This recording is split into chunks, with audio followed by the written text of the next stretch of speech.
Saying goodbye to Pope Francis, and we're taking a live look at the Vatican, where mourners continue to gather to pay their respects to the Pope. The lines have been growing all morning.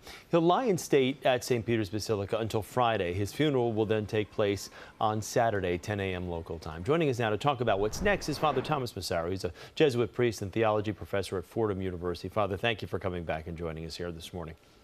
Pleasure to be here with you, Chris. The Pope is breaking with tradition, choosing to be buried at the Basilica of St. Mary Major. What's the significance of the burial site for this Pope? Well, Pope Francis wrote his own testimonial for his post-death arrangements. That was back in 2022, and he never changed his mind since then. That is a church. It's called St. Mary Major. If you've ever been to Rome, it's right across the street from the Roma Termini, the biggest train station in all of Italy.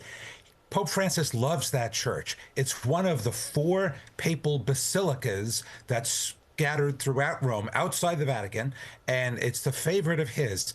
Every time he went on a foreign trip, getting on a plane to go to some other country, he would stop there on his way to the airport, say a prayer, and every time he returned from the same trip, he would stop there again, have his chauffeur drop him there. He would stop, say a prayer there.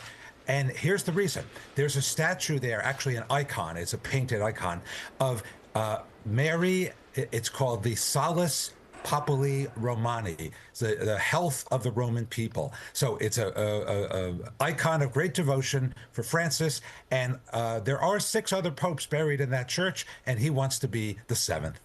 So much has also been made about the simple inscription that he's chosen for his tomb. Doesn't even mention his papacy. Why is that? I really don't know. I mean, we know him as a simple man, not wanting to call attention to himself or take any, kind of prerogatives. I would say this, though.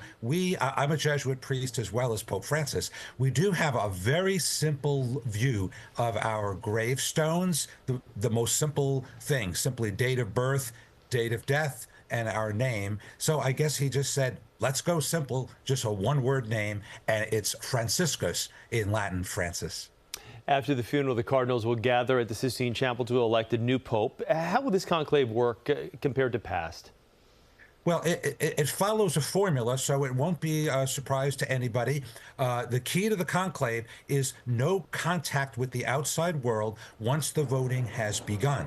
So those 135 eligible cardinals, that's all the cardinals under the age of 80, they will gather in the Sistine Chapel. The word conclave means with a key. There is literally a lock that they will put on the doors, and they will not pass out. They leave for their meals and to sleep overnight. But in effect, they are sequestered. They will have 4 votes each day, and until a 2/3 majority is reached. Pope Francis, 12 years ago, was elected on the 5th ballot, so the morning of the 2nd day, nobody knows how many ballots will be required. Father Thomas, thank you so much. Great to see you as always, and we look forward to talking with you more in the coming days. Thank you, Chris. And as the tributes to Pope Francis continue to pour in, stay with CBS News New York. We'll continue to bring you coverage from here to the Vatican, and you can find much more on Francis's global impact on our website at cbsnewyork.com.